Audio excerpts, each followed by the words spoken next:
সকলোলৈকে নমস্কাৰ জনাইছো। মই যোৰহাট প্ৰকামুখৰ ৰূপান্তৰ। আচলতে মোৰ লগতে উপস্থিত আছে আমাৰ ককাইদেৱদী ৰাজীৱ খাটনিয়াৰ ডাঙৰীয়া দেৱ।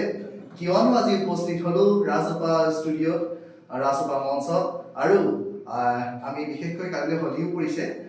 গতিকে সেই হলি উপলক্ষেও আমি অকণমান ককাইদেৱৰ পৰা ৰাইজক তেওঁ ভাষ্য দিব, অকণমান যদি কৈ দিয়ে ভাল লাগিব, ৰাইজে নিশ্চয় আদৰি ল'ব। হয় লওক ৰাজীৱ দা। হয় ৰূপান্তৰ, জয় জয় সকলোকে মই নমস্কাৰ জনাইছোঁ।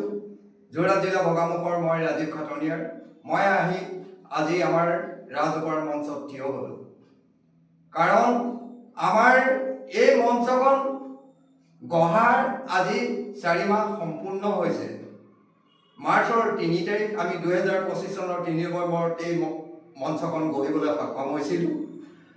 মাননীয় বিধায়ক মহোদয়ে আমাৰ এই মঞ্চখন গঢ়াত অতি গুৰুত্ব দিছিলে, আমাক উৎসাহিত কৰিছিলে।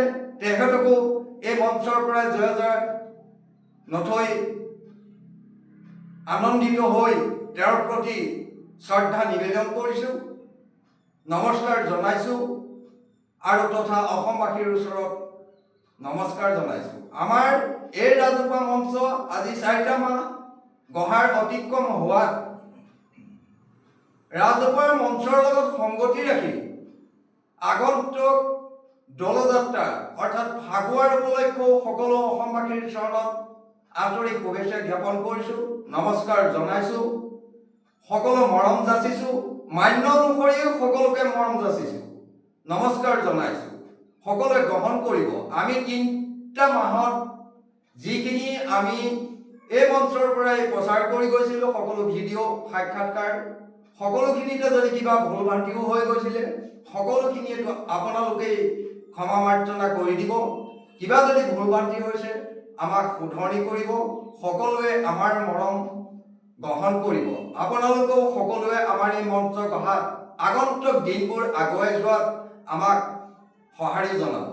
আৰু আগন্তুক এই ফাগুৱাৰ উপলক্ষে ভগৱান শ্ৰীকৃষ্ণৰ গোপালদেৱে যি ফাগুৱা খেলি ইতিহাস ৰচনা কৰি গৈছিলে, সেই উপলক্ষেও অসম তথা বিশ্ববাসীৰ শুভকামনা জনাই শান্তিৰ প্ৰগতিৰ পথ মুকলি কৰি দি সকলো বিশ্ববাসীৰ মাজত আলোড়নৰ সৃষ্টি কৰি হাঁহি আনন্দৰে জীৱন কটাব পৰাকৈ আমাক সক্ষম কৰি তুলি ভগৱানৰ ওচৰতো মই সেৱা জনাইছোঁ, আৰু সকলোৰে হৈ সেৱা জনাইছোঁ।